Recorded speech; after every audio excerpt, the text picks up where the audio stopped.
میڈسٹینڈ اپنی بیماری کو سمجھیے۔ السلام علیکم خواتین حضرات، پروفیسر عزیز الرحمان فرام میڈسٹینڈ اپنی بیماری کو سمجھیے۔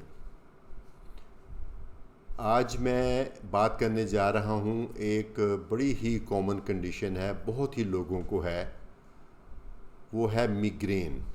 میگرین کچھ لوگ کہتے ہیں، کچھ مائگرین کہتے ہیں، آپ جیسے بھی کہنا چاہیں، میں ویسے اس کو میگرین بولتا ہوں، آپ جیسے بھی کہنا چاہیں وہ ٹھیک ہے۔ تو یہ کیا چیز ہے اور اس کا کیا ٹریٹمنٹ ہے؟ میگرین ایک ہیڈیک کی قسم ہے۔ ہیڈیک کی بہت سی قسمیں، سر درد کی بہت ساری قسمیں ہیں۔ ایک میگرین اور ایک ٹینشن ہیڈیک، یہ دونوں ملتی جلتی ہیں۔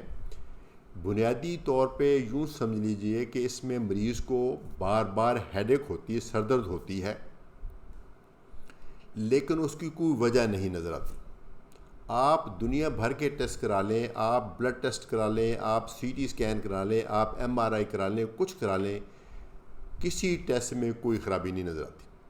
تو یہ ہے میگرین، اور اس کے کئی پیٹرن ہیں۔ ایکچولی میگرین اور ٹینشن ہیڈیک دونوں ملتی جلتی ہیں۔ ایک تو ہوتی ہے میگرین جس کو بولتے ہیں کلاسیکل میگرین۔ کلاسیکل میگرین تو ایسی ہوتی ہے کہ کسی کو بھی آپ ڈاکٹر کو بتائیں گے تو آپ کو ان کو ڈاکٹر کو فوری سمجھ آ جائے گی یہ میگرین ہے۔ کلاسیکل میگرین میں کیا ہوتا ہے کہ مریض اچھا بھلا ہوتا ہے، پہلے اس کو کچھ جس کو بولتے ہیں اورا، وہ اس کو کچھ ٹیسٹ میں تبدیلی آتی ہے، کچھ سنائی دینے میں تبدیلی آتی ہے، کچھ اسمیل آتی ہے، اس سے اس کو تھوڑا سا آئیڈیا ہو جاتا ہے کہ میگرین کا اٹیک آنے والا ہے۔ اور اس کے بعد درد ہوتی ہے جو کہ یوزلی بہت شدید ہوتی ہے، یوزلی آدھے سر میں ہوتی ہے، رائٹ میں بھی ہو سکتی ہے، لیفٹ میں بھی ہو سکتی ہے، کبھی رائٹ کبھی لیفٹ میں بھی ہو سکتی ہے، پورے سر میں بھی ہو سکتی ہے۔ اور یوزلی اس کے ساتھ تھروبنگ ہوتی ہے، جیسے ہر ہارٹ بیٹ کے ساتھ وہ درد بڑھتی ہے، اور درد اتنی شدید ہوتی ہے کہ بندہ کوئی بھی نارمل فنکشن نہیں کر سکتا۔ وہ جو بھی بندہ کم کرتا ہے وہ اس کو چھوڑ کے بیٹھنا پڑتا ہے، اتنی شدید درد ہوتی ہے، یا ایٹ لیسٹ اتنی شدید درد ہو سکتی ہے کچھ لوگوں میں۔ اور اس کے ساتھ پھر متلی ہوتی ہے۔ انفیکٹ متلی کے بعد الٹی بھی آ سکتی ہے، بلکہ کچھ لوگ ایسے ہیں جن کو جب تک الٹی نہ آئے تو یہ درد ختم نہیں ہوتی۔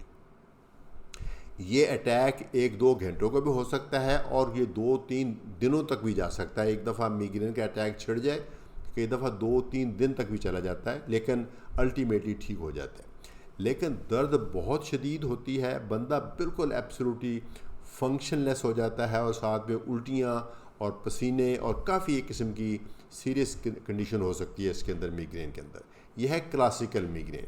لیکن ایک ہے کامن میگرین۔ کامن میگرین مطلب یہ ہے کہ وہ کافی کامنلی ہوتی ہے، اس میں بس یوں سمجھ لیجیے کہ اتنی شدت نہیں ہوتی، نہ الٹیاں آتی ہیں، نہ وہ زیادہ پسینے آتے ہیں، بس ذرا ہلکی درد ہوتی ہے۔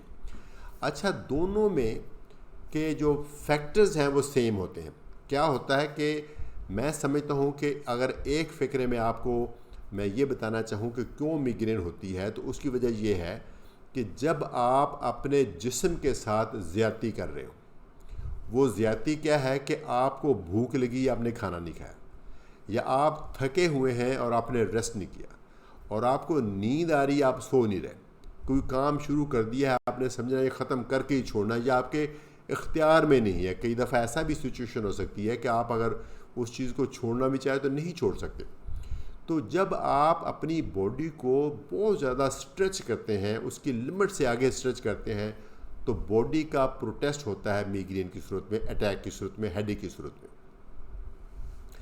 تو اس چیز کو سمجھنا اس لیے ضروری ہے کہ جب آپ نے علاج کرنا تب بھی ان فیکٹرز کو کنٹرول کرنا ہے۔ اچھا، کئی دفعہ کچھ خاص طرح کے کھانے ایسے ہیں جیسے میگرین کا اٹیک چھڑ جاتا ہے، جیسے کچھ کو چائنیز کے کھانے سے ہوتا ہے، کسی کو چیز کھانے سے ہوتا ہے، کسی کو کئی خاص طرح کا فروٹ کھانے سے ہوتا ہے۔ یہ ہر بندے کا اپنا ہوتا ہے۔ عورتوں میں کئی دفعہ پیریڈز کے جب دن آتے ہیں ان میں میگرین چھڑ جاتی ہے۔ تو یہ کئی فیکٹرز ہوتے ہیں۔ ہر بندے سے ہم پوچھتے ہیں کہ آپ نے کیا آئیڈینٹیفائی کیے ہیں کہ کس وجہ سے ہوتی ہے، تو اگر وہ آئیڈینٹیفائی ہو جائیں تو پھر ان کو ہم کنٹرول کرنے کی کوشش کرتے ہیں۔ تو ٹیسٹوں میں کوئی اس کا ٹیسٹ نہیں ریکوائرڈ، میگرین کا کوئی ٹیسٹ نہیں ریکوائرڈ ہوتا. ہاں البتہ چونکہ ہیڈ ایک کی اور بھی وجوہات ہیں، اگر آپ کے ڈاکٹر کو یہ شک پڑا کہ شاید یہ میگرین نہیں ہے، کوئی اور وجہ نہ ہو، برین کے اندر کوئی آئی سے ریلیٹڈ، کوئی سائنسز سے ریلیٹڈ، کوئی سروائکل سے ریلیٹڈ، کئی طرح کی کنڈیشنز ایسی ہیں جس کی درد ہو سکتی ہے میگرین سے ملتی جلتی، تو اس صورت میں ڈاکٹر آپ کے ٹیسٹ کرائے گا، شاید سی ٹی اسکین بھی کرائے گا. لیکن اگر آپ کی ہسٹری ٹپیکل ہے جیسے میں نے بتائی ہے تو کسی ٹیسٹ کے بغیر ہی تشخیص کنفرم ہو جاتی ہے.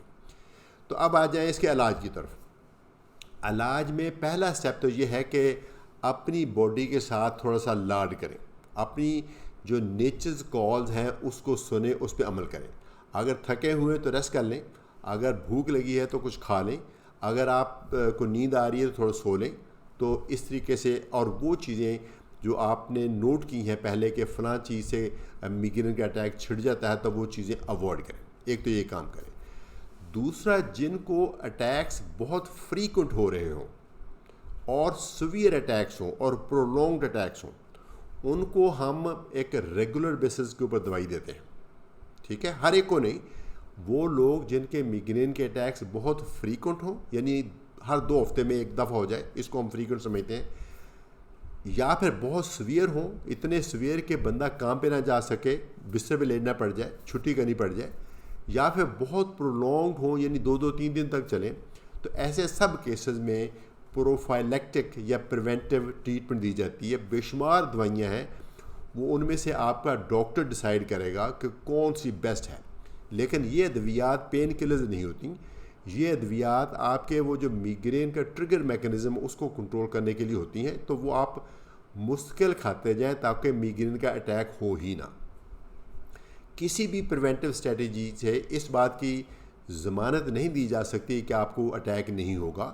اگر اٹیک ہو جائے تو پھر اس صورت میں کیا لینا، اس میں یا تو عام سمپل پین کلر جو اسے نیپروکسن سوڈیم ہے، ڈیکلوفینیک پوٹیشیم ہے، اس طرح کی دوائیں، یا ایون پیراسیٹامول. لیکن یہ رول ہے، میں ہمیشہ یہ کہتا ہوں کہ جب آپ کو درد شروع ہو، جب آپ کو شک سا پڑ جائے کہ درد ہو رہی ہے، ہونے لگی ہے، تو اس وقت دوائی لیں. چونکہ میگرین کا اٹیک آگ کی طرح ہوتا ہے. آگ، بڑی سے بڑی آگ بھی ایک شعلے سے شروع ہوتی ہے اور اس وقت ایک بندہ بھی بجھا سکتا ہے، لیکن جب وہ پھیل جائے تو پھر پورے شہر سے نہیں کنٹرول ہوتی. اسی طریقے سے میگرین کا اٹیک جب شروع ہو جائے اسی وقت آپ کی جو تجویز کردہ دوائی کھائیں اور 1-2 گھنٹے کے لیے آپ ریسٹ کریں، تو انشاءاللہ اس کے آپ فوری طور پہ آپ کا میگرین کا اٹیک ختم ہو جائے گا. یہ تو ہے عام دوائیاں، لیکن کچھ اسپیسیفک دوائیاں بھی ہوتی ہیں جو میگرین کے لیے ہوتی ہیں. وہ آپ کا ڈاکٹر بتائے گا اگر اس کی ضرورت ہے. تو کئی دفعہ وہ نیپروکسن سوڈیم کے ساتھ مل کے دی جاتی ہے.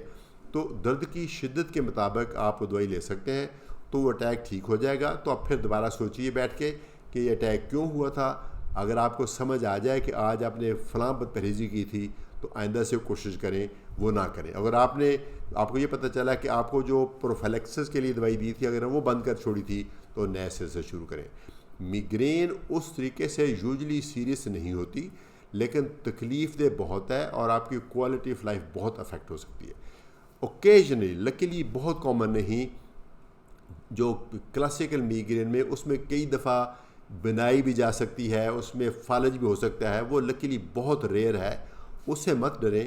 بٹ اگر آپ کو میگرین ہے، آپ کی کوالٹی آف لائف کو بہتر کرنے کے لیے، زندگی کو انجوائے کرنے کے لیے، ایک فلی پروڈکٹیو رہنے کے لیے، آپ اس کے لیے پریونشن کا ضرور کچھ نہ کچھ کریں. اور پریونشن جو میں نے بتائی ہے، خوراکی پرہیز، یعنی بھوکا نہ زیادہ رہیں اور اپنے آپ کو زیادہ تھکایا نہ. جب تھک جائے جسم تو ریسٹ کریں، اور نیند آتی تو سو لیں. اور اگر آپ کو پروفیلیکٹک دوائی دی گئی ہے تو وہ لیں، تو انشاءاللہ امید ہے اس سے آپ کو میگرین نہیں ہوگی. جن کو شدید اٹیک ہے ان کے لیے یہ مشورہ ہے کہ میگرین کو کنٹرول کرنے کی دوائی وہ اپنے پاس رکھیں. جب کبھی ٹریول کریں تو ساتھ رکھیں تاکہ کبھی درد ہو جائے تو فوری طور پہ وہ لے سکیں. چونکہ جیسے میں نے بتایا کہ اس کی دوائی بیسٹ ابھی کام کرتی ہے کہ یوں ہی اٹیک شروع ہو، آپ کو شک سا پڑے کہ میگرین کا اٹیک آ رہا، فوری طور پہ دوائی کھائیں تاکہ آپ کا اٹیک وہیں رک جائے. چونکہ یہ اگر درد کا اٹیک لمبا ہو جائے گا پھر اس کو کنٹرول کرنا مشکل ہو جائے گا.